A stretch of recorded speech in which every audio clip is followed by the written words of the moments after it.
আসসালামু আলাইকুম, স্বাগত জানাচ্ছি এসএস এক্সপ্রেস মিডিয়াতে। আপনাদের সাথে আছি আমি উজ্জ্বল হোসাইন।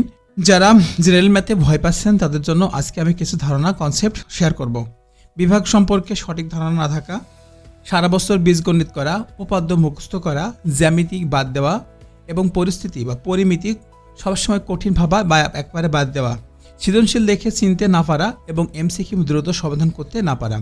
আমাদের যারা সিলেবাস দেখে সারা বছর একই স্যারের কাছে দীর্ঘদিন ধরে পড়ছে, কিন্তু কি পড়ছে, কেন পড়ছে, উদাসীনভাবে পড়াশোনা করা, তাদের জন্য আমি নিয়ে এসেছি কিভাবে পড়তে হবে, কতটুকু পড়তে হবে, এক মাসের ভিতরে গণিতকে দুর্বলতা কাটিয়ে কিভাবে ডেভেলপমেন্ট করা যায় সেই নিয়ে আজকে আলোচনা করব। আমরা গণিতে দুর্বল না তুমি, দুর্বল তোমার কৌশল। এই 6টি ভুল করলে তুমি কিন্তু এসএসসি যে কোনো পরীক্ষায় জেনারেল ম্যাথ অথবা হায়ার ম্যাথ তুমি কিন্তু সঠিক মার্ক নিয়ে আসতে পারবে না। যদি তোমাকে সঠিক মার্ক নিয়ে আসতে হয় 50-এ 50, 70-এ 70, সিকিউর কথা বলছি, কিভাবে তুমি পাবে সেই বিষয় নিয়ে আজকে আলোচনা করব। বিভাগ সম্পর্কে সঠিক ধারণা নেই, তার মানে হচ্ছে বিভাগ, অনুপাত, শতকরা, লাভ, ক্ষতি, সুদ সব একই রুটে থাকে, কিন্তু এগুলো আলাদা আলাদা মনে রাখার কনফিউশন তৈরি করে। যেমন বিভাগ ভিত্তি, অনুপাত বিভাগ প্লাস তুলনা, শতকরা বিভাগ প্লাস তুলনা প্লাস 100-তে মান, এগুলা অঙ্ক মনে রাখা টিক্স। যেমন লাভ ক্ষতি সমান সমান শতকরা প্লাস টাকা, সুদ সমান সমান শতকরা প্লাস সময়। একটি খাতা এমনভাবে বানাও যাতে ডিভিশন ফ্যামিলি হয়। কপিগুলোকে একই সঙ্গে সমাধান করো যাতে তুমি বারবার লিখে লিখে করতে পারো। সারা বছর শুধু বীজগণিত করা, শুধু অ্যালজেব্রা করলে জেনারেল ম্যাথে অনেক সিলেবাস দুর্বল থাকে। অ্যালজেব্রা করলে জেনারেল ম্যাথের অর্ধেকেরই বেশি স্টুডেন্টই সিলেবাসে দুর্বল থাকে। সমাধান কিভাবে করব? প্রতিদিন 20 মিনিট ফিক্সড করে নেওয়া, 10 মিনিট বীজগণিত, 10 মিনিট জ্যামিতি পরিমিতি, 5 মিনিট টেবিল, শতকরা, অনুপাত, 5 মিনিট দ্রুত এমসিকিউ। এই মিক্সড রুটিন করলে দ্রুত উন্নতি হবে। উপপাদ্য মুখস্থ করা, না বুঝে পড়া। উপপাদ্য মুখস্থ করে লিখে সৃজনশীল প্রশ্নের করলেই ভুল হবে, কারণ উপপাদ্য সমান সমান চিত্র প্লাস সিদ্ধান্ত। প্রতি উপপাদ্যর পাশে ছোট্ট স্কেচ এঁকে এঁকে করতে হবে, কারণ স্কেচ আঁকলে একটা চিত্র অথবা একটা অঙ্কন করে রেখে উপপাদ্য 10 সেকেন্ডে মনে রাখা যাবে। জ্যামিতি বাদ দিয়ে করলে কি হবে?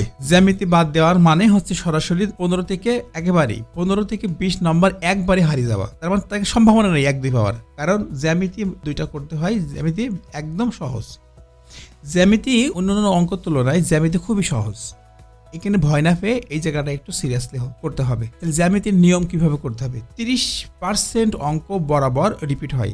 প্রত্যেকটা বছরে 30% অঙ্ক বারবার একই জিনিস রিপিট হয়, মুখস্থের মতো। 4টি মূল নিয়ম সব ধরনের প্রশ্ন তৈরি হয়, যেমন অনুপাত, সাদৃশ্য, ত্রিভুজ, বৃত্ত। 7 দিনের জ্যামিতি রুটিন। প্রথম দিন ট্রায়াঙ্গেল বেসিস, দ্বিতীয় দিন সিমিলারিটি, 3 সার্কেল, 4 ট্রিওগ্রাম স্কেটস এবং 5 নম্বর 5 দিনে সলভ 20 এমসিকিউ।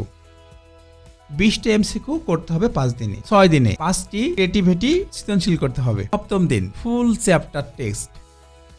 পরিমিতির কঠিন অথবা বাদ দিয়ে এক রেখে দিয়ে কখনো সমাধান হবে না। পরিমিতি থেকে অবশ্যই এমসিকিউ যাতে পারা যায় সেভাবে করতে হবে, তাহলে এমসিকিউ প্লাস সিকিউ হয়ে গেল। পরিমিতি, আমাদের পরিমিতির সাথে ত্রিকোণমিতি আসে। ত্রিকোণমিতি কিন্তু ভালো প্যারা দেয়, কিন্তু এই জায়গাটা খুবই সহজ। অন্য কোনো একটা ক্লাসে আমি এটা জানাবো পরিমিতি এবং ত্রিকোণমিতি কোনটা সহজ আর কত দ্রুত সমাধান করা যায়। পরিমিতি ডাইরেক্ট ফর্মুলা বেসড, ছাড়লে নিশ্চয়ই এমসিকিউ প্লাস সিকিউ দুটোই হতে হবে। এই জন্য পরিমিতির এই জায়গায় মাস্টার ফর্মুলা লিস্ট আমি দিয়েছি। কিভাবে? বৃত্ত যদি আসে তাহলে কি আর পায়ার স্কোয়ার, ত্রিভুজ যেমন হাফ ইন্টু বেস ইন্টু হাইস, বর্গ এ স্কোয়ার, আয়তন, আয়াত যদি করি তাহলে কি এ ইন্টু ডব্লিউ, ঘনক কিউব, মানে ঘনক মানে 3টা, এ ইন্টু এ তার মানে কিউব। সিলিন্ডারের 2 পাই আর এইচ প্লাস 2 পাই আর স্কোয়ার। প্রতিদিন 5 minute formula revision, mobile screenshot করে রাখো। সৃজনশীল প্রশ্ন দেখে চিনতে না পারা। সৃজনশীল প্রশ্ন 4 ভাগ বিভক্ত, অনেক শুধু শেষই করে। সৃজনশীল প্রশ্ন 4 ভাগ, কিন্তু অনেকেই শুধু শেষ অংশ দেখেই চাপে পড়ে যায়। এখন সৃজনশীল 4 ভাগে কিভাবে বিভক্ত হলো? প্রদত্ত কি, যা প্রমাণ, যা বের করতে হবে বলা, ব্যাখ্যা বা ধীরে ধীরে করা, ধাপে ধাপে স্টেপ বাই স্টেপ করা। ফলাফল উত্তর, প্রতিদিন একটা ক্রিয়েটিভ প্রশ্ন, সৃজনশীল প্রশ্ন, 6 দিনে পুরো বই কভার হয়ে যাবে।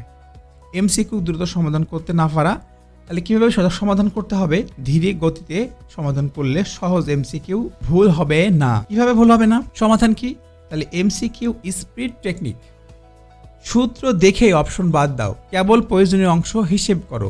শেষ 10 মিনিটে গেজিং নয়, বরং স্মার্ট এলিমিনেশন। 25টি এমসিকিউ 7 মিনিটে ট্রাই করা শিখে ফেলো। প্রতিদিন 15টি স্পিড এমসিকিউ প্র্যাকটিস, 30 দিনে 450টি এমসিকিউ শেষ হবে। প্রতিদিন 15টি স্পিড এমসিকিউ প্র্যাকটিস, 30 দিনে 450টি এমসিকিউ শেষ। প্রতিদিন 30 minute general math routine. SS express মিডিয়াতে আপনাকে স্বাগতম। 10 minute algebra, 5 minute geometry formula plus skates, 5 minute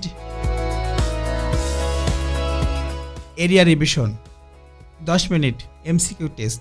এই রুটিন ধরে রাখলে 30 দিনেই ফারাক অনুভব করবে তুমি নিজেই।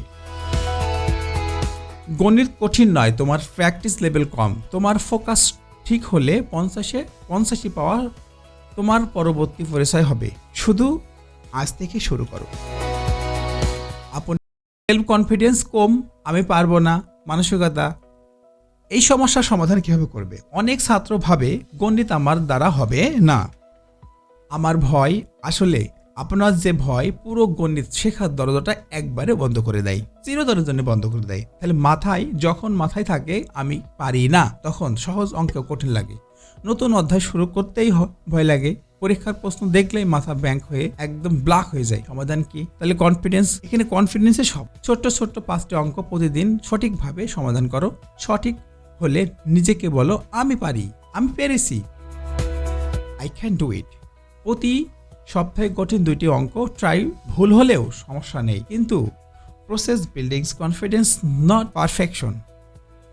ফেয়ার বেশি ভয় পাই, তাই পড়ে উঠতে পারি না। সমাধান কি? ভয় কমিয়ে দাও। ভয় যখন পাও তুমি কনসেন্ট্রেশন কমিয়ে দাও, যার ফলে সূত্র ভুলে যাও, হিসাব গুলিয়ে ফেলো। এমসিকিউতে প্যানিক ভুলে ক্লিক করো।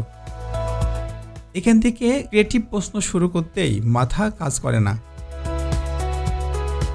5 মিনিটে ডিপ ব্রেথ পড়া শুরু করো। প্রতিদিন 2টি কঠিন টপিকের শুধু সূত্র পড়ো। ভুল করলে রাগ না করে আমি উন্নতি করেছি বলো। পরীক্ষার আগে 10 মিনিট শুধু এমসিকিউ স্পিড টেস্ট নাও। এভাবে করলে ভয় কমে ফোকাস বেড়ে যাবে। তুমি গণিতে দুর্বল নাও, তোমার ভয়টাই বড় আর বিশ্বাসটা ছোট। ভয় করলে পথ খুলবে, বিশ্বাস বাড়লে ফলাফল পাল্টে যাবে। আজ থেকে নিজেকে বলো আমি পারবো, আমি শিখবো, আমি বদলে যাব। তাহলে অন্য একটা ভিডিওতে আবারও আপনাদের সাথে দেখা হবে। ততক্ষণ পর্যন্ত ভালো থাকবেন, সুস্থ থাকবেন আর নিজের লেখাপড়াকে মনোযোগ দিয়ে করতে থাকবেন। Thanks for watching.